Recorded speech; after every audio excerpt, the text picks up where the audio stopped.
तो सबसे पहले कंचना जी, मैं आपसे शुरुआत कर रही हूं। देश के युवा, देश के स्टूडेंट्स, देश के जेन जी संविधान को बचाएंगे, लोकतंत्र की रक्षा करेंगे और वोट चोरी को रोकेंगे। मैं उनके साथ हमेशा खड़ा हूं। जय हिंद। आप इस ट्वीट को कैसे देखती हैं? सबसे पहले तो रूबिका जी, जो देश की संवैधानिक संस्थाएं हैं, संविधान को बचाने की जिम्मेदारी उनकी होती है। चाहे वो इलेक्शन कमीशन ऑफ इंडिया हो, चाहे ईडी हो, चाहे सीबीआई हो, चाहे कोर्ट हो। हर होता है इस देश का जो युवा होता है, इस देश का जो बुजुर्ग होता है, इस देश का जो मीडिया होता है, इस देश का हर कोई फिर वो मैदान में उतरता है और उसका खुलासा करता है किस तरीके से संविधान की हत्या हो रही है। तो इसमें क्या है, आपको इसमें गलत क्या लगा? नहीं ठीक है, मुझे आप कह रही है इसमें कुछ भी गलत नहीं है। अभी नेपाल में जेन जी ने क्या किया है, जेन जी क्यों ट्रेंड करा था, सबको पता है। अगर आप इतनी भोली बन रही हैं कि आपको नहीं पता है तो चलिए कोई बात नहीं। मुझे ये बताइए, संविधान की हत्या के 5 बिंदु जल्दी से बता दीजिए। पहला, संविधान की हत्या हुई, इमरजेंसी लागू हो गई, बूथ चोरी हो गई है। संविधान की हत्या कैसे हुई है? मैं सुन लूं, मैं बता दूं आपको। हाँ। पहली बात रूबिका जी, एक बात और क्लियर कर दूं मैं। हाँ। नेपाल में जो हुआ, हाँ। वो हम कभी नहीं चाहेंगे कि हमारे देश में हो या दुनिया के किसी आपसे ये एक्सपेक्ट कर रही थी, है ना? मैं जो ये हुआ नहीं, वो हम नहीं चाहेंगे। मैं इसकी प्रशंसा करती हूँ। बिल्कुल कंचना की प्रशंसा होनी चाहिए, क्योंकि राहुल जी से लेकर सारे नेता अलग अलग तरीके से, विपक्षी नेता इसकी बात कर रहे थे। ये अच्छा है कि कंचना ने अपना स्टैंड साफ किया। मेरी बात सुन लीजिए कि किसी भी देश में संविधान को जहाँ से चलता है आप जला देना, आप संसद को जला देना, जो इमारतें बनी हुई है जो बहुत वर्ष लगे हैं उसको हटा देना, ये बनने में लगेगा समय। मेरी बात आप यही प्रॉब्लम है। आपने पिक कर लिया अपना पॉइंट, उसके बाद थैंक यू, बात मेरी खत्म है। और बात अरे थैंक यू बात खत्म करने के लिए नहीं, थैंक यू आपके स्टैंड के लिए। नहीं, वही स्टैंड पहले भी था, आज भी वही स्टैंड है। थैंक यू आपके स्टैंड के लिए कि आप नेपाल जैसी कहीं जो नहीं तस्वीर है वो यहाँ नहीं चाहती, कहीं नहीं हो। हाँ, अब आगे रखिए, दुनिया के किसी भी कोने में नहीं हो। और इसीलिए जरूरी है कि अगर वोट चोरी का मुद्दा उठ रहा है, चाहे वो एलओपी उठा रहे, चाहे वो कोई उठा रहे, संवैधानिक संस्था उसका जवाब दे। जवाबदेही इसी को कहते हैं, थरथराई नहीं, जवाब दें। अगर युवा आज मोदी जी से सवाल पूछ रहे हैं कि आपने इतना रोजगार का प्रॉमिस किया था, आप रोजगार दीजिए, तो उनका सवाल जो है उनको संविधान निकाला जाए। ये तो जायज सवाल है कंचना, यही तो हुआ, ये तो जायज सवाल है। लेकिन आप नेपाल में नेपाल में रेपो किड को लेकर, अरे नेपाल में जो हुआ है वो सरकार जो है वो सुनने से मना कर दी थी, बात करने से मना कर दी थी, इसलिए हुआ। यहाँ की सरकारों को दुनिया के हर एक सरकार को फिर बता दूं मैं आपको, जब किसान आंदोलन हो तो कंचना जी लगातार बोलने से कुछ नहीं होगा। आप तो लॉजिक लेकर आने वाली प्रवक्ता है ना। नेपाल में नेपो किड्स को लेकर एक बड़ा संग्राम मचा था, नेपाल में भ्रष्टाचार को लेकर एक बड़ा संग्राम मचा था, नेपाल में इस बात को लेकर संग्राम मचा था कि हम यहाँ पर बेरोजगार घूम रहे हैं, हम यहाँ पर गरीबी से दो चार हो रहे हैं और इन नेताओं के बच्चे अय्याशों की तरह जिंदगी व्यतीत कर रहे हैं। नेपाल में ये हुआ था। नेपोटिज्म मुझे आपको बताने की जरूरत नहीं है क्या होता है, बहुत अच्छे से समझती हैं नेपोटिज्म क्या होता है। एनडीए सरकार में बिहार में 50% लोग जो है परिवारवाद से आकर मंत्री बने हुए हैं। आप तो क्या तीर मारी है बीजेपी पे। 50% बिहार में मंत्री जो है बिहार सरकार में, एनडीए सरकार में। क्यों शिवम जी, आप जवाब देंगे? और मैं कहूँ कहिए तो मैं नाम गिना दूं, 50% मंत्री जो है वो परिवारवाद से आते हैं। आज अनुराग ठाकुर जी अपने बच्चे को विदेश में भेजेंगे और यहाँ कहेंगे अंतरिक्ष यात्री पहला कौन? हनुमान जी रहे। साइंटिफिक जो टेम्परामेंट है आप उसको कहाँ पहुंचाना चाह रहे हैं? आज बीजेपी के हर एक नेता का, कोई एमपी बताइए क्रिकेट एसोसिएशन का अध्यक्ष बन जाता है, कोई बीसीसीआई से लेकर आईसीसी तक पहुंच जाता है। अब इसमें आपको तेजस्वी यादव का नाम भी जोड़ना होगा, ठीक है? देखिए मैं तेजस्वी यादव बोल रही हूँ, आपका दिल टूट जाता है, मैं तेजस्वी बाबू कहती हूँ, इसीलिए उस पर बहुत मंथन हो चुका है। लेकिन चूंकि आप नेपोटिज्म का जिक्र कर रहे हैं, जेन जी का जिक्र कर रहे हैं, शिवम जवाब दे दीजिए। राहुल गांधी का ट्वीट है कि देश के युवा, देश के स्टूडेंट्स, देश की जेन जी संविधान को बचाएंगे, लोकतंत्र की रक्षा करेंगे।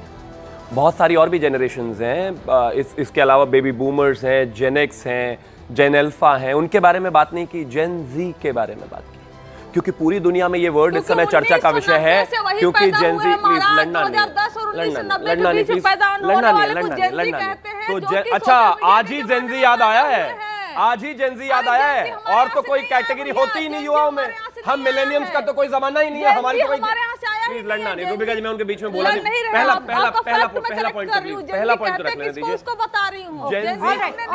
जेन जी पर फोकस सिर्फ इसलिए है क्योंकि पूरी दुनिया में इस समय जेनजी शब्द चर्चा में है, वो इस वजह से कि जो हालात हुए हैं नेपाल में, इस वजह से। उठो, लोकतंत्र बचाओ। मुझसे जब कोई पत्रकार सवाल पूछेगा कि राहुल जी आप क्या करेंगे इसके बारे में, क्या आप कोर्ट में जाएंगे जो चार्जेस आपने लगाए, नहीं, मेरी जिम्मेदारी नहीं है भाई संविधान बचाने की, लेकिन जेनजी बचाएंगे, देश में आग लगाएंगे।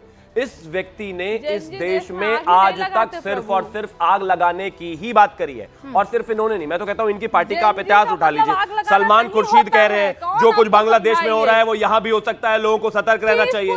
उदित राज कह रहे हैं कि नेपाल बांग्लादेश में जो ये हुआ है ये भारत में भी ऐसा हो सकता है, बिल्कुल होना चाहिए। इसके अलावा आईपी सिंह नेता समाजवादी पार्टी भी इसी चीज को लाइन टो कर रहे हैं। इसके अलावा तेजस्वी यादव भी यही कह रहे हैं।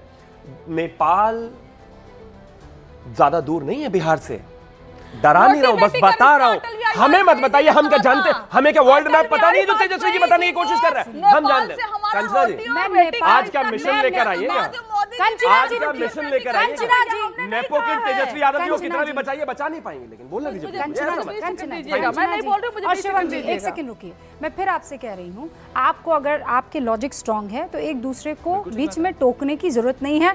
सबको सब सुन रहे हैं और वो अपना मन बना लेंगे, ठीक है। मैं बस इतना आपसे प्रार्थना करती हूँ। जेन जी का बार बार जिक्र हो रहा है हर्षवर्धन जी, जेन जी को तो हम देख रहे हैं, वो जो है अपनी नौकरी, अपने ज़िंदगी को आगे बढ़ाने के लिए, अपने मुस्तकबिल, अपने फ्यूचर के लिए कैसे काम कर रहा है। आज भी तस्वीरें आई हैं कि लाइन में लगा हुआ आईफोन खरीदने के लिए, देखा कि नहीं देखा हर्षवर्धन जी आपने? आधी रात से लाइन में लगे और पहले लेकर आए, तो ठीक है। वो जेनजी नहीं, हम तो अभी वो साहस नहीं कर सकते हैं, क्योंकि वैसे भी हम थोड़ा 1-2 मॉडल पीछे रहते हैं जिससे सस्ते में मिल जाए। तो लेकिन ये सचमुच 2 चीजें दिखाता है। एक तो ये कि जेनजी को कम से कम अपने भविष्य को लेकर वैसी वाली आशंका नहीं है जो विपक्ष दिखाना चाहता है।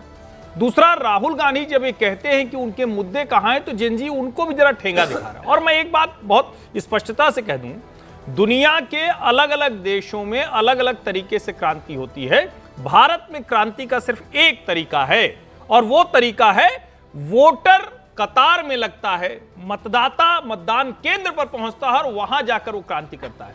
अब आप उस क्रांति को एक्सेप्ट नहीं करना चाहते हैं। अब आप झूठ बोलेंगे, आप किसी का फोन नंबर वायरल कर देंगे, आप किसी की पहचान वायरल कर देंगे, निजता का हनन आप कर रहे हैं। नेता प्रतिपक्ष होकर इतना स्तरहीन, इतना गैर जिम्मेदार रवैया आज तक स्वतंत्र भारत में किसी नेता प्रतिपक्ष ने नहीं किया। और मैं फिर कह रहा हूं, राहुल गांधी की जो मनोदशा है उस तरह की हो गई है जिसमें गंभीर चिंता करनी चाहिए कांग्रेस पार्टी को और देश को भी, क्योंकि देश में कोई ऐसे हालात नहीं है जो राहुल गांधी बताते हैं। अब एक सवाल, अब बार बार वो चाहे सीईसी हो, चाहे वो इलेक्शन कमीशन हो, चाहे वो चुनाव का प्रोसेस हो, इस पर राहुल गांधी बहुत स्ट्रांगली, बहुत कॉन्फिडेंटली पावर पॉइंट प्रेजेंटेशन देते, एक नहीं 2 मरतबा अभी कहते हैं कि हाइड्रोजन बॉम्ब जो है अभी वो फटना बाकी है। तो इसका जवाब चुनाव आयोग एक मजबूत तरीके से क्यों नहीं दे रहा है? वो मतलब ग्रे एरिया में क्यों? अगर आपको लगता है कि ये डेमोक्रेसी के लिए सबसे बड़ा खतरा है, ये पावर पॉइंट प्रेजेंटेशन करके भ्रम फैलाना, तो फिर हर्षवर्धन जी चुनाव आयोग को एक स्ट्रॉन्ग एक्शन ले लेना चाहिए। कौन रोक रहा है उसे? नहीं, देखिए 2 चीजें हैं रूबिका जी। एक तो ये कि संवैधानिक संस्थाएं कभी नेताओं से लड़ती नहीं, आज तक का इतिहास है। नेता जैसी राजनीति करता है, संवैधानिक संस्था उनसे लड़ भी नहीं सकती, क्योंकि नेता तो कुछ भी बोल देगा। आप क्या चाह रहे हैं कि संवैधानिक संस्था के तौर पर चुनाव आयोग प्रतिदिन उनका उसी तरह से जवाब दे? ये होना नहीं चाहिए। डेमोक्रेसी में उनका काम चुनाव कराना है, और जो कुछ उन्होंने कहा था महाराष्ट्र पर, मुझे याद है तब ज्ञानेश जी तो थे भी नहीं, राजीव कुमार ने बहुत विस्तार से एक एक चीज का जवाब दिया। और सिर्फ यही नहीं, जब कोई भी कोई ऑब्जेक्शन करता है तो वहां के डिस्ट्रिक्ट इलेक्शन ऑफिसर से लेकर स्टेट इलेक्शन ऑफिसर तक वो करते हैं। अब कर्नाटक में देखिए, भाजपा वाले प्रत्याशी को लगा कि ये गलत चुनाव हो गया था तो वो हाईकोर्ट गए। ये क्यों नहीं जाते हैं? और मैं फिर कह रहा हूं, जिस तरह से ज्ञानेश कुमार जी का नाम किया, और पिछली बार इन्होंने यही किया था, उनकी बेटी को, उनके दामाद को टारगेट किया गया। ये खतरनाक खेल राहुल गांधी खेल रहे हैं, ये नहीं। निवान शर्मा जवाब दे दीजिए अब जरा, फिर उसके बाद अजय जी आपके पास। मैं तो बहुत सिंपली एक चीज कहना चाहता हूं कि जिस तरह से जेन जी, मतलब जनरेशन जी को आपके शो पे डिफेम करने की कोशिश की जा रही है बीजेपी के द्वारा, हम बिल्कुल उसके खिलाफ हैं। जेन जी क्या है? जेन जी युवा है। हमारे देश का युवा जो 1997 से 2012 के बीच में पैदा हुआ वो जेन जी है, उसको आप जेन जी कह लीजिए, उसको आप जनरेशन जी कह लीजिए।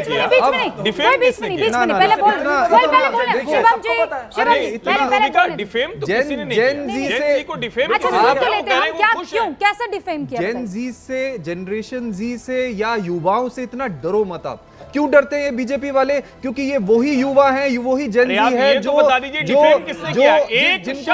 मुझे मेरी बात रखने का मौका दीजिए। मेरा ओपनिंग रिमार्क है, इनको बोलिए बीच में ना बोले, मेरे को कंप्लीट करने दीजिए। आप गलत बात बोल के कह रहे हैं ना, आप क्यों युवाओं से नफरत करते हैं? भाजपा युवाओं से नफरत बोल रहा है। अरे भाई कमा रहा है तो खर्च करेगा। एक लाइन तो बता दीजिए, मैं चुप हो जाता हूँ। एक लाइन बताइए, लेने दो ना। एक लाइन तो बता दीजिए सर। एक लाइन क्या 10 लाइन बोल रहा हूँ मैं, मेरे को चलिए एक लाइन बता के फिर आगे। आपको जेनजी सिर्फ हुआ तो मेरे साथ भी ऐसा ही था। आपको जेनजी सिर्फ आईफोन की लाइन में नजर आता है। आपको वो युवा जो एक पियून के लिए 15-15 हजार युवा लाइनों में खड़े होते हैं, वो जेनजी नजर नहीं आता आपको वो जेनजी नजर नहीं आता जिसको भाजपा इजराइल भेजती है मजदूर बनने के लिए। आपको वो युवा नजर नहीं आता जो जिसके 1500 पेपर लीक हो जाते हैं, वो युवा नजर नहीं आता। वो जेनजी की बात करो। आप जेनजी को डिफेम करने की कोशिश मत करो। भाजपा जेनजी से या युवाओं से नफरत इसीलिए करती है क्योंकि भाजपा युवाओं की एस्पिरेशंस को पूरा नहीं कर पाई 11 साल में। भाजपा युवाओं को पीछे धकेल चुकी है। आज युवा देश का फ्रस्ट्रेटेड हो रहा है क्योंकि देश में ऐसी सरकार है जिसको युवाओं से कोई मतलब नहीं है। निवान जी, आप ये कह रहे हैं कि जेनजी के लिए कोई काम इस देश में हुआ नहीं है, जनरेशन जी जो है वो स्ट्रगलिंग मोड में है, लेकिन आपको ये भी देखकर बुरा लग जाता है कि जेनजी आईफोन खरीदने के लिए अपना कमाया, उसने जेनजी ने कमाया है, अब उसका हक है कि वो उसको कैसे भी खर्च करे। तो अगर लाइन लग रही है और वो आईफोन खरीद रही तो इसमें आपको दिक्कत क्या? आपको तो खुश होना चाहिए। बहुत अच्छी बात है। मैं तो कह रहा हूँ वो सारे युवा जो नौकरी के लिए लाइन में खड़े हैं उनको वहां से निकाल के आप आईफोन की लाइन में खड़े करो ना। क्या बात हुई है? आप आईफोन की लाइन में खड़े करो। हम लाइन तो लग ही रही है ना। आपने कितने युवाओं को नौकरी की लाइन में आईफोन की लाइन में किया? आपका डेटा दो। आप अगर कुछ हजार लोग अगर आईफोन लेने में खड़े हैं, आप आईफोन की सेल्स निकाल दो। आज हमारे देश में चिल्लाने से नहीं होगा ना। हमारे देश में आईफोन की सेल्स निकाल दो आप, और मैं आपको डेटा देता हूं कितने युवा मैं ज्यादा तेजी से आपसे चिल्ला सकती हूं। मैं ये कह रही हूं, आपको बुरा लगा कि जेनजी वहां लाइन में कतार में खड़ी हुई है आईफोन खरीदने के लिए, ये सुनकर नौकरी के लिए। अरे रुकिए बुरा लगा, रुकिए आईफोन नहीं, ये कहा गया कि आप लोग अपना स्टैंड बदल रहे हैं। नहीं बदल रहे, आपने कहा कि बिल्कुल नहीं बदल रहे। आपने कहा कि जेनजी इज वेस्टिंग, आपने कहा कि जेनजी अपना टाइम युवा की एस्पिरेशन पे वार किया है भाजपा ने, ये बिल्कुल क्लियर है। भाजपा ने युवा की एस्पिरेशन पे वार किया है। 11 साल में युवा के ड्रीम्स को कुचला है भाजपा ने। सर कुछ समझ में नहीं आ रहा है। एक सेकंड, मलूक नागर जी, जेनजी यहां जब राहुल गांधी कह रहे हैं, निवान शर्मा जी ने तो निबंध लिख दिया कि जेनजी कौन है। राहुल गांधी बेसिकली जेनजी कौन सा वाला है जिसको बाहर आने की वकालत कर रहे हैं या उसे वो प्रोत्साहित कर रहे हैं, वो जेनजी निवान शर्मा ने। एक तो मैं ये नहीं समझ पाई निवान शर्मा जी, आप कब राहुल जी के साथ होते हैं और कब राहुल जी के खिलाफ हो जाते हैं? पहले आपको भी पता करना पड़ेगा कि आप कब उनके साथ हैं, कब उनके खिलाफ। राहुल गांधी जो हाइड्रोजन बॉम्ब का फॉर्मूला पेश करते हैं, वो फॉर्मूला दिया तो अरविंद केजरीवाल ने। अरविंद केजरीवाल ने सबसे पहले युवाओं की बात करी। अरविंद केजरीवाल ने युवाओं की एस्पिरेशंस की बात करी। अरविंद केजरीवाल ने स्कूल, हॉस्पिटल, कॉलेजेस की बात करी। निवान जी, हम तो बात ही युवा की करते हैं। जब मैं आपसे सवाल पूछती हूँ आप निबंध लिखने लग जाते हैं सर। मैंने जेनजी पर सवाल पूछा, आपने जेनजी पर निबंध लिख दिया। मैंने राहुल गांधी पर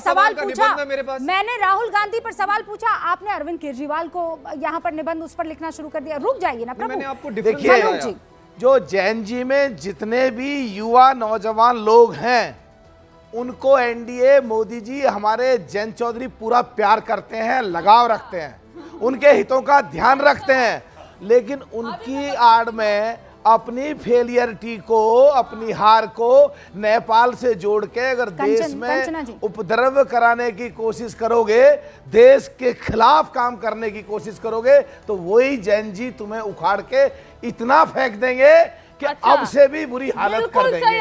दूसरा, कल जो प्रेस कॉन्फ्रेंस हुई जिसमें राहुल गांधी जी ने कहा, क्योंकि मेरे साथ पार्लियामेंट में जब बैठते हुए सालों से देखता आ रहा हूं, वो जब लय बनती है कुछ भी बोल देते हैं। कल बोले मेरी जिम्मेदारी नहीं है संविधान की रक्षा करना, मेरी जिम्मेदारी नहीं है लोकतंत्र प्रजातंत्र की रक्षा करना। अरे क्यों भाई? 147 करोड़ लोगों की हर व्यक्ति की जिम्मेदारी है संविधान और लोकतंत्र प्रजातंत्र की रक्षा करना। और प्रधानमंत्री के बाद एलओपी इस देश का संवैधानिक दूसरा पद है। सबसे ज्यादा जिम्मेदारी बैठती है संविधान की और लोकतंत्र प्रजातंत्र की रक्षा करने का। क्या इसलिए तो नहीं कहना चाहते इमरजेंसी के टाइम में या हर कहीं भी तुम जाकर के संविधान को टच करते हो या सबसे ज्यादा संविधान में बदलाव तुमने करे हैं? लोकतंत्र प्रजातंत्र पे झूठ बोल करके तुम ही आरोप लगाते हो, संसद से निकल के बाहर कहते हो देश की इकोनॉमी डेड। अरे कांग्रेस की तो कम से कम बचा लो। तो असलियत में ये है प्रजातंत्र लोकतंत्र पे सबसे ज्यादा चोट तुम पहुंचाते हो। संविधान की कॉपी निकाल के दिखा के सबसे ज्यादा चोट तुम पहुंचाते हो। संवैधानिक ढांचे पे सबसे ज्यादा वार तुम करते हो और तुम इतने थक गए हो, मोदी से इतने डर गए हो। डरते डरते हारते हारते मोदी और एनडीए की खिलाफत करते करते पाकिस्तान का फेवर करते हो और पाकिस्तान के उप प्रधानमंत्री और पाकिस्तान के विदेश मंत्री तो कभी कभी हमको समझ नहीं आता सर, आप बीजेपी के प्रवक्ता हैं कि आप अपने आरएलडी के प्रवक्ता हैं? किसके प्रवक्ता हैं आप? कितने बताइए। ये तो सीख लीजिए, ये तो सीख लीजिए कंचना जी। मैंने कहा बस कंचना जी की तारीफ करनी पड़ेगी। राहुल गांधी के जयंती का जाके कंचना ने आरजेडी ने जबरदस्त विरोध करा। देश के लगाव कंचना जी की पार्टी आरजेडी का ये सिद्ध करता है। अच्छा लीजिए कंचना जी, बस हो गया। अब मैं आपको 20 सेकंड में एक जवाब देना चाह रही हूँ। अब जेनजी का मतलब कोई गलत टर्म नहीं है। जेनजी का मतलब वो युवा जो कि सोशल मीडिया के जमाने में पैदा हुए, इसका यही एक डेफिनेशन है। अब आप चले जाइए बिहार में, आपको ले चलती हूँ। 2 रैलियां 2 तरह की होती है, एक तेजस्वी जी कर रहे हैं, एक अमित शाह जी भी कर रहे हैं, मोदी जी भी कर रहे हैं। मोदी जी की रैलियों में अरे सोशल मीडिया पे अपनी खबरें फैलवाओ, सोशल मीडिया पे अपनी खबरें फैलवाओ। देश में आग लगाने की बात मत करो, देश में संसद को फुकवाने की बात मत करो, जैन जी को उकसाने की बात मत करो। ये देश सबका है, जो देश के खिलाफ बोलेगा वो देश अरे का वो बिहार दुश्मन लेकर है। जा रही है, सुनिए तो सही ना सर। हाँ, बिहार में फिर क्या 20 सेकंड में खत्म कीजिए ना। हम कैसे खत्म कर? आपने कहा 20 सेकंड में हम बात। मलूक जी प्लीज प्लीज प्लीज। मेरे बीच में सबने बोला था, किसी ने नहीं बोला सर। नहीं बोल ऐसे रहा। आपने सनी देओल स्टाइल में जो अपने डायलॉग की डिलीवरी की है, किसी ने बीच में नहीं टोका। आप मेरे 20 सेकंड अगर आप नहीं खाए तो मैं अपनी बात को 15 सेकंड में खत्म कर दूंगी। हाँ बोलिए। 20 सेकंड मेरे आप मत खाइए। बिहार में 2 तरह की रैलियां चल रही है, एक मोदी जी की जिसमें एक भी जेनजी नहीं आ रहे, मतलब युवा नहीं आ रहे जो सोशल मीडिया के जमाने में पैदा हुए हैं, क्योंकि मोदी जी 11 साल में उनके लिए कुछ नहीं किए हैं। अभी जो नौकरियों की जरूरत है बिहार में, जुमले के अलावा कुछ नहीं दिया। दूसरा, तेजस्वी जी की रैलियों को देख लीजिए, युवा ही युवा। आप लोग की भी हालत खराब है देखकर बिहार में तेजस्वी जी की रैली और अमित शाह जी की रैली में। युवा तो मोदी के खून देने के लिए तैयार है। युवा तो अपनी उंगली काट के मोदी का जयंती का तिलक करने को तैयार है। क्या बात कर रही हो कंचना जी? कम से कम नेशनल टेलीविजन पे झूठ मत बोलो। किसी भी रैली के रिकॉर्ड निकाल लो। मोदी की रैली में अजय जी को मैं मौका देना चाहती हूँ। अजय जी को मैं मौका देना चाहती हूँ। कंचना जी, अब जो आपने तर्क दिया है, कैसे बजाना है? कंचना जी, अब जो आपने कंचना जी करने के लिए ताली कैसे बजाना है? बस कंचना जी, आप लोग सुनिए 1 सेकंड रुकिए। आप लोग नेपाल की जेनजी क्यों बन रहे हैं? सुनबे ना करी। अच्छा सुनिए तो सही ना। आप बताइए। अब मेरी बात सुनिए। सरकार सुने हमारी तब ना हम। आपकी क्यों सुनेगी सरकार भैया? आपकी सुनने लगे तो हो गया काम। यहाँ पर सरकार, अब मैं आपसे सवाल पूछ रही हूँ। प्लीज कंचना जी को ऑन लीजिए स्क्रीन पर, विंडो पर। आपने कहा नहीं, मलूक जी रुक जाइए अभी। आपने कहा कि सोशल मीडिया के जमाने वाली जेनरेशन का हम जिक्र कर रहे हैं, तो फिर उस लिहाज से सोशल मीडिया के मापदंड और पैमाने भी देखे जाएंगे। मैंने खोला है राहुल गांधी का इस वक्त एक्स पर अकाउंट, 28.2 मिलियन फॉलोअर्स हैं इनके। ठीक है, अब हम जाते हैं तेजस्वी बाबू। तेजस्वी यादव के फॉलोवर है 5.4 मिलियन। ठीक है, उसके बाद हम जाते हैं नरेंद्र मोदी। ठीक है, अब नरेंद्र मोदी के फॉलोवर है 109 मिलियन। 109 मिलियन। तो ये रिपोर्ट आई है, ये फेक है, तो आप हटवा दीजिए ना। और एक और बात, और फेक में अब यूट्यूब पे चले जाइए। देखिए वोट मिलेंगे कंचना जी तो भी फेक है, फॉलोवर मिलेंगे तो भी फेक है, बधाइयां मिलेंगी तो भी फेक है। पहले आपने कहा वोट चोरी, फिर हैप्पी बर्थडे पर हो गई बधाई चोरी, फिर आप कह रहे हैं फॉलोवर चोरी।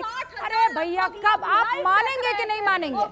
शिवम त्यागी, 2000 लोग देखते हैं। ऑल राइट, देख कोई, मैं कहता हूँ ट्विटर, फेसबुक, यूट्यूब कोई पैमाना। कंचना प्लीज 10 सेकंड बस, उसके बाद आप बोलिए। मेरा निवेदन है, उसके 10 सेकंड बोलने दीजिए। राहुल गांधी जी को 10 सेकंड निवेदन है, चिल्लाने से कोई लाभ नहीं। मैं एक चीज कहना चाहता हूँ, सोशल मीडिया, यूट्यूब, ट्विटर, इन सबको भी अगर युवाओं के लिए पैमाना ना माना जाए तो वोट को मान लेते हैं। इस देश में अप्रोक्सीमेटली 95 करोड़ वोट हैं, और इसके अलावा अगर हम खास तौर पर बात करें तो 64 करोड़ वोट पड़े हैं 2024 कितना किया आप लोगों ने? 96 करोड़ में से अप्रोक्सीमेटली 60% युवा है। हम युवाओं की पसंद है तभी तो सरकार में है। अच्छा। और वो लोग युवाओं की पसंद नहीं है तभी वो विपक्ष में है। असली पैमाना यही है, असली पैमाना यही है। कोई भी यूट्यूब पर, अरे बहुत लोगों को मनोरंजन के लिए यूट्यूब पर देखा जाता है, उनकी बहुत सारी प्रेस कॉन्फ्रेंसेस लोग मनोरंजन के लिए देखते हैं। वो रोजाना आते हैं, हाइड्रोजन बम, ये बम, वो बम फोड़ कर चले जाते हैं, जनता खुश होकर देख लेती है। लेकिन वोट की समय जब जाते हैं तो इस देश में नेता एक ही है और वही पहली पसंद है। इसी वजह से युवा इस देश की सरकार के साथ है। अजय जी ओपनिंग रिमार्क दे दीजिए। रूबिका जी देखिए, सवाल है राहुल जी के जैन जी के बयान पर, और आप इनसे ही पूछ लीजिए। मैं दर्शक दीर्घा सुन रहा हूँ, कोई बुराई नहीं। अब मैं आपको सुनना अच्छा लगता है, आप इनसे ही पूछते रहिए। आप पौन घंटा गुजरने वाला है और चर्चा इसी पे है कि जवाब इनसे ले लीजिए। भाजपा के अपने भी चलाते हैं, दूसरों के भी बनाते हैं, इनसे ले लीजिए प्लीज। मुझे कोई प्रॉब्लम नहीं है, मैं बैठा। क्या नहीं, मैं इनसे ही ले लीजिए, क्या जवाब इनसे ही ले लीजिए। रूठी रानी की तरह बिहेव करना बंद कीजिए आप। हमारे राजस्थान में एक बहुत पुरानी कहावत है, रानी रूठती थी और फिर चली जाती थी। राजा इतना परेशान हुआ तो उसने कहा यार ऐसा करो, रूठी रानी का महल ही बना दो ताकि वो वहीं पर बिराजी रहेगी। अब आप उस महल से नीचे आइए और अपनी बात रखिए। जेन जी जब नेपाल को लेकर हमें पता है कि किस तरफ का ये मामला है, राहुल गांधी जानबूझ के जेन जी उसका उपयोग क्यों करना? बाकी सब नई जनरेशन है।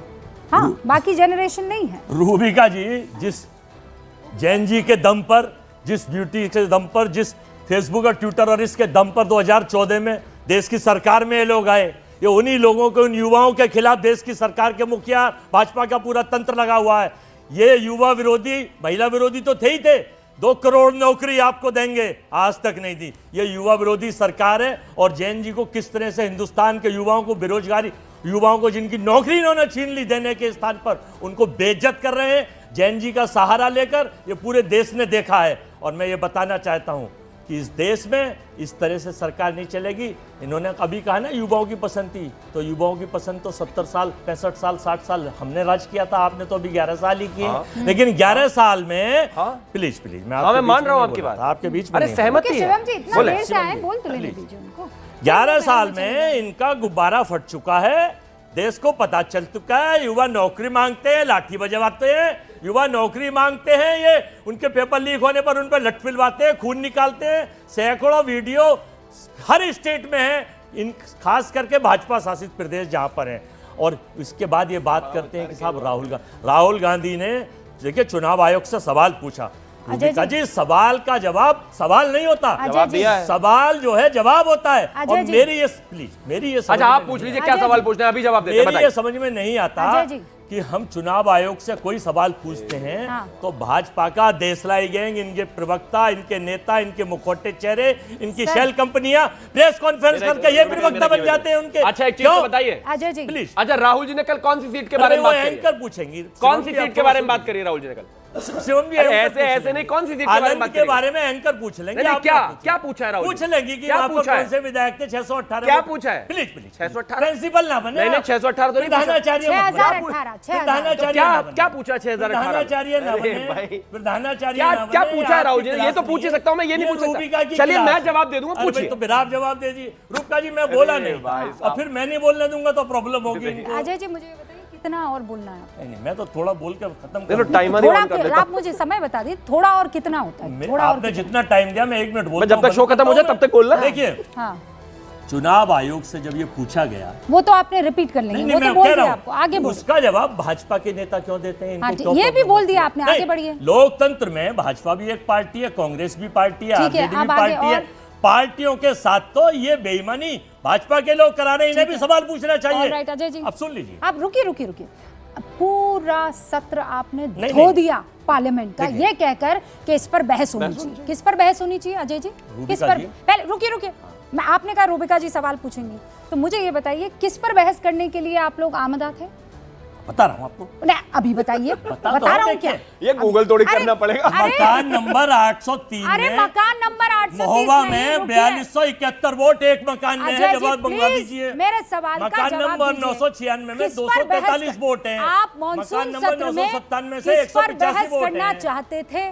किस पर बहस कर? विपक्ष मॉनसून सत्र में किस पर बहस करना चाहता था? मुद्दा क्या था मैं बताऊं? बीजेपी जैसे सुनिए मैं बताती हूँ। आपने कहा मेरी क्लास है तो मैं क्या हुई? मैडम है ना, मैडम का ऑपोजिट क्या हुआ? सर। आपने बता दिया सर पर बहस हो रही थी। सर क्या है सर? अजय जी सर क्या है?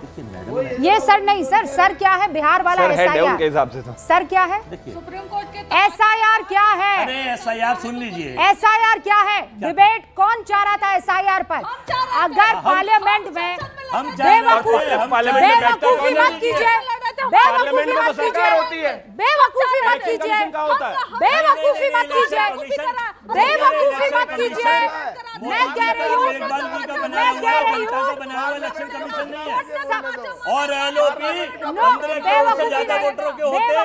किस तरह से ज्ञानेश कुमार ने LOP की बेइज्जती की है? मैं बार-बार एक ही बात कह रही हूँ, सबकी आवाज बंद।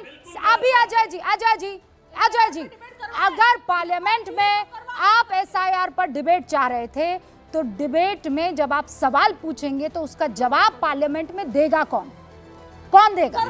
देश की सरकार की सरकार देगी क्या? तो यही बात है ना।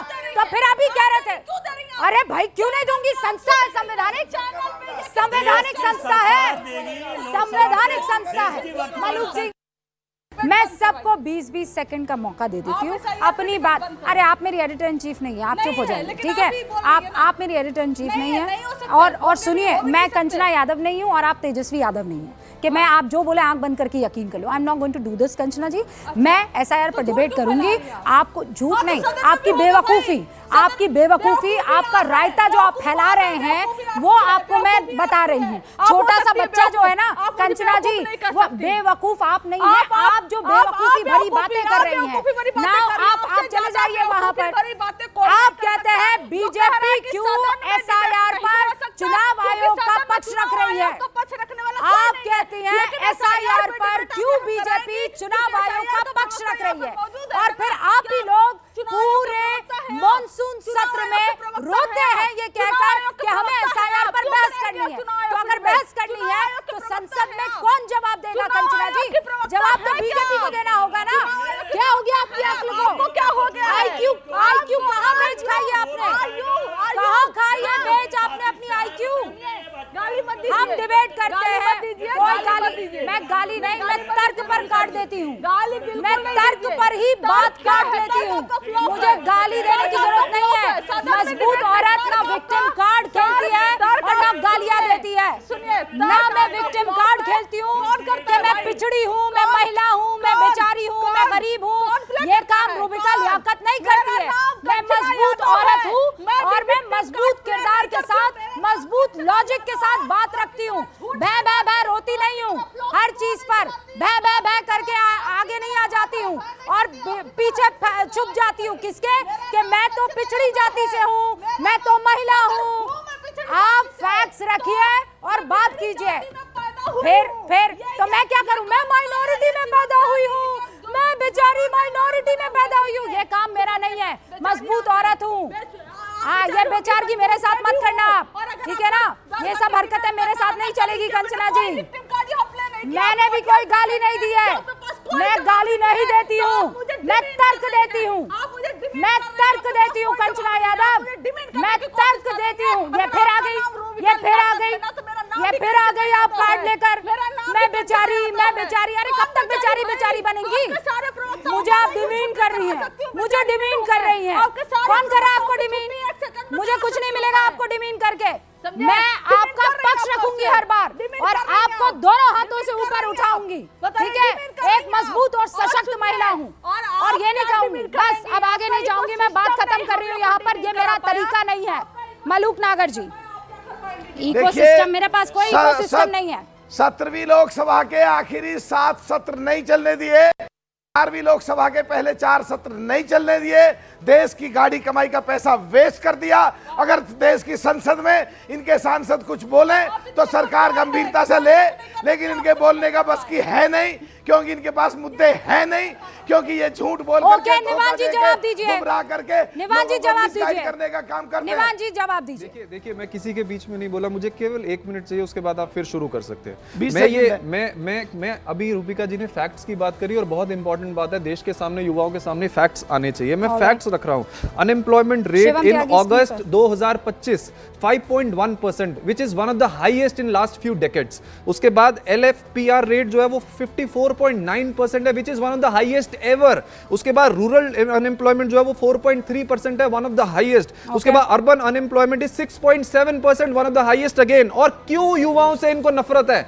युवाओं से नफरत इसीलिए है क्योंकि जो यूथ अनएम्प्लॉयमेंट 15 to 29 ईयर्स में अगस्त 2025 में है वो 14.6% है, हाईएस्ट एवर।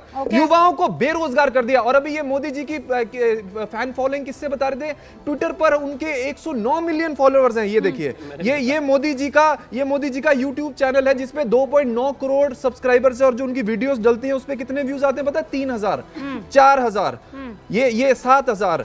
ये इससे नापते हैं ये फैन फॉलोइंग। देश की फैन फॉलोइंग अगर आपको एक नेता की नापनी है तो आप उससे नापिए कि कितने युवा उनके पीछे खड़े हो रहे हैं, कितने युवा उनके साथ खड़े हो रहे हैं। आज युवाओं को आईफोन की लाइन पे मत नापो आप लोग, क्योंकि उससे बाहर नहीं निकलते आप युवाओं को नापो कि एक पियून, एक आज इनसे आप सुनिए, मेरा 1 मिनट, मैं खत्म कर रहा हूं, बीच में कोई नहीं बोला, मैं खत्म कर रहा हूं। मैं ये कह रहा हूं कि आप इनसे पूछ लीजिए अनएम्प्लॉयमेंट इतना ज्यादा क्यों है, ये कहेंगे मोदी जी की फैन फॉलोइंग देखो। आप इनसे पूछो बेरोजगारी इतनी ज्यादा क्यों है, मोदी जी की फैन फॉलोइंग देखो। आप पूछो महंगाई इतनी क्यों होगी, मोदी जी की फैन फॉलोइंग देखो। अरे ये देश को मोदी जी मत बनाओ आप, देश युवाओं का देश है ये। आज युवा की एस्पिरेशन बीजेपी पूरी नहीं कर पा रही। जवाब दे दीजिए। अनपढ़ों की तरह बात करने का सर्टिफिकेशन अगर किसी को मिल सकता है तो इन्हीं को। मैंने शुरुआत में कहा था कि ना यूट्यूब देखो, ना ट्विटर देखो, ना फेसबुक देखो, ना इंस्टाग्राम देखो, बीच में नहीं। This is wrong. मुझे अपना टाइम चाहिए। मैंने नहीं, वो रीजन है। अजय जी प्लीज, ने बीच में बोला ही नहीं, कोई लाभ नहीं। ये क्या हो गया? अजय जी प्लीज, अजय जी शर्मनाक है। Okay, alright, thank you. तो जाहिर है मैंने शुरुआत में ही कहा था कि अगर किसी की भी पॉपुलैरिटी नापनी है तो इस देश में बीच में बोलूंगा लगातार फिर सबके फिर परेशानी हो। निवान जी आपने कहा था नोबडी, मैं फिर वही कह रहा हूं कि अगर थैंक यू तो अगर किसी की पॉपुलैरिटी देखनी है तो उनकी वोट से पॉपुलैरिटी देखी जाती है। इस देश में अरविंद केजरीवाल की कितनी पॉपुलैरिटी है इस देश ने विधानसभा चुनाव दिल्ली में देखा है। इस देश में पिछले 11 साल में किसकी पॉपुलैरिटी सबसे ज्यादा है इस देश ने देखा है। और झूठ बोलना बंद कर दीजिए कि इतनी बेरोजगारी किसी डेकेड में नहीं हुई। 2005-2006 में इस देश में बेरोजगारी दर 2007-2008 में जो है अप्रोक्सीमेटली 6.5% पहुंच गई थी। इस देश में जो है इन्फ्लेशन अप्रोक्सीमेटली डबल डिजिट पे पहुंच गया था। कैसी बातें करते हैं आप? मैं निर्वाण जी को बोल रहा हूं। और एक और चीज कहना चाहता हूं, इस देश में देश को मोदी नहीं बना रहे हैं, लेकिन दुनिया में देश का डंका अगर इस देश के प्रधानमंत्री का बज रहा है, इस देश का बज रहा है, तो वो भी इस देश की गरिमाई बढ़ा रहा है। कुछ देश में मुख्यमंत्री हैं जो चोरी करके बैठे रहते हैं तिहाड़ में और इस्तीफा नहीं देते, इससे डंका नहीं बजता। इस देश में अगर किसी नेता की ख्याति इतनी बड़ी हो गई है तो आपको दर्द क्यों है भाई? आपके नेता चोर है, जेल में पड़े रहते हैं, कोई चारा खा लेता है, कोई क्लास में घोटाला कर लेता है, कोई शराब का घोटाला कर लेता है। इस देश में मतलब है नेता की छाती आप नापते रहो। पेशेंस खत्म हो गए, नहीं है, पेशेंस खत्म हो गया। अपने समय में बोलने के लिए पूरा टाइम चाहिए। 2 लाख करोड़ रुपए का कर्जा चढ़वा दिया इन्होंने देश पे। ये नेता की छाती नापेंगे, 2 लाख करोड़ रुपए का कर्जा चढ़वा दिया। 50 लाख करोड़ रुपए में इनके बस की डिबेट करनी नहीं है, इनके बस की बोलना नहीं है, इनके बस चढ़वा के ये देश को जवाब देना कोई शुरू करते तो चिल्लाना शुरू कर देते हैं। युवाओं को बेरोजगार करके यही दिक्कत है। अरे युवा इस देश में हमारे साथ है, आपके साथ होता तो जीत जाते आप, आपके साथ होता तो जीत जाते आप। अरे बड़े जमाना जब्त हो गई आपकी, मुख्यमंत्री उप मुख्यमंत्री सारे हार गए, शराब चोर सारे हार गए, पूरी की पूरी पार्टी हार गई। भाषण दे रहे हैं पॉपुलैरिटी में हमें। हमें भाषण दे रहे हो पॉपुलैरिटी वोट चोरी करके अरे हम सत्ता में पॉपुलर आके है इसलिए सत्ता जीते लूट रहे हैं ये लोग। हम वोट पॉपुलर है चोरी इसलिए करके जीते सत्ता में आप अरविंद इसलिए केजरीवाल हारे जी कि की आपको बात कोई कर रहे पूछता थे। नहीं अरविंद केजरीवाल जी केजरीवाल कोई नहीं पूछ रहा। दोनों ने अपनी अपनी बात रखी, बिल्कुल अग्रेशन में अलावा रखी। तिहाड़ के बैरक में आगे- कुछ सिपाहियों के अरविंद सर, केजरीवाल को कोई नहीं पूछ रहा अरविंद भाई केजरीवाल अरे, को वोट भाई चोरी सुनिए करके मेरी हराया, बात। तुम्हारी कोई हैसियत नहीं नहीं पूछ है रहा। तुम्हारी आप दोनों अपने अपने लीडर के लिए लड़ोगे। जेन जी के लिए कौन लड़ा है प्रभु, कौन लड़ा है? अब वक्त मेरे पास इतना ही है, वक्त की कमी है मेरे पास। जेन जी किसको सपोर्ट करती है ये बिहार के चुनाव में इसलिए पता चल जाएगा क्योंकि बिहार में सबसे ज्यादा जेन जी है पॉपुलेशन, और वो किसके पास जाता है ये पता लगेगा। जोर से बोलो, हिंदुस्तान में जब बोलते हैं तो पीछे से आवाज आती है जय माता दी। जोर से बोलो तो पीछे से आवाज आती है जय माता दी। और आप जानते हैं नवरात्र शुरू भी होने वाले हैं। सर बहुत बहुत शुक्रिया, आप देखते रहिए न्यूज़ 18 इंडिया।